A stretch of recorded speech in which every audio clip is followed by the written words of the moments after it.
आज हम बना रहे हैं बहुत ही जबरदस्त अचारी आलू की कतलियां। 4 अदद आलू लिए हैं, इनको इस तरह से कट कर लिया है। 5 अदद हरी मिर्च लिए हैं मैंने। 1 टमाटर है, इस तरह बारीक कट कर लिया है। जीरा हाफ टी स्पून, मेथी दाना हाफ टी स्पून, कलौंजी हाफ टी स्पून और ये राई दाना है हाफ टी स्पून। 4 अदद मैंने साबुत मिर्च ली है। कुटी हुई मिर्च ली है मैंने 2 टी स्पून और नमक लिया है 1 टी स्पून, हल्दी हाफ टी स्पून, गरम मसाला हाफ टी स्पून, लहसुन अदरक का पेस्ट है 1 टी स्पून। तो चलिए गाइस इसको बनाना स्टार्ट करते हैं। मैंने एक कढ़ाई में 1/3 कप ऑयल डाल दिया है और इसको अच्छे से गर्म कर लिया है। सबसे पहले हम जो है अपने मसाले ऐड करेंगे। कलौंजी वगैरह जो हमने निकाल के रखी थी उसको ऐड करने के बाद हम इसको थोड़ी सी देर फ्राई करेंगे। देखिए ये मीडियम फ्लेम पर जो है फ्राई हो चुके हैं, आप देख सकते हैं। और इसमें से बहुत जबरदस्त खुशबू भी आने लग गई थी। तकरीबन 1 मिनट में ही ये फ्राई हो गए हैं। और अब मैंने इसमें लहसुन अदरक का पेस्ट ऐड कर दिया है और इसको भी हम अच्छे से फ्राई कर लेंगे। ये देखिए गाइस, अब मैं इसमें जो है आलू ऐड कर रही हूँ ताकि आलू भी अच्छे से इसके साथ फ्राई हो जाए। और इसी के साथ मैं सारे मसाले भी ऐड कर दूंगी। ये देखिए इतने कम मसालों से और इतनी जबरदस्त ये आलू की कतलियां बनती है गाइस। अगर आपने ये एक दफा बना ली तो आप सिर्फ यही आलू की कतलियां बनाया करेंगे।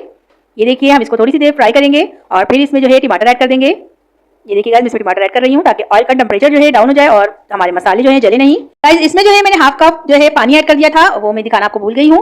तो ये देखिए मैंने इसमें पानी ऐड करके इसको अच्छे से मिला दिया है। अब मिलाने के बाद जो है इसको हम मीडियम फ्लेम पर तकरीबन 2 से 3 मिनट इसी तरह चलाते हुए पकाएंगे। इसमें जो है पानी खुश्क होने लग गया है, आपको दिख रहा होगा। और हमारी आलू कतलियां और जो टमाटर वगैरह थे अच्छे से भुन चुके हैं। अब मैं इस पर कवर लगा दूंगी और बिल्कुल लो फ्लेम पर जैसे हम चावल वगैरह रखते हैं इस तरह हम रख देंगे इसको। ये देखिए और इसको जो है तकरीबन हम 5 मिनट इसी तरह पकाएंगे बिल्कुल लो फ्लेम पर। ये देखिए गाइस 5 मिनट हो गए थे, आप देख सकते हैं इसमें पानी वगैरह बिल्कुल भी नहीं है। अब मैं इसमें हरी मिर्च ऐड कर रही हूँ ताकि हरी मिर्चें भी जो है थोड़ी नरम हो जाए और हरी मिर्चों के साथ हम इसको अच्छे से मिला लेंगे। ये देखिए मैंने कवर लगा दिया है और ताकि हरी मिर्चें भी नरम हो जाए। गाइस ये देखिए 1 मिनट हो गया था और हमारी हरी मिर्चें भी अच्छे से पक चुकी हैं। मैं आपको दिखाती हूँ इसका फाइनल लुक। ये देखिए गाइस माशाल्लाह से हमारी आलू की कतलियों का फाइनल लुक कितना जबरदस्त लग रहा है।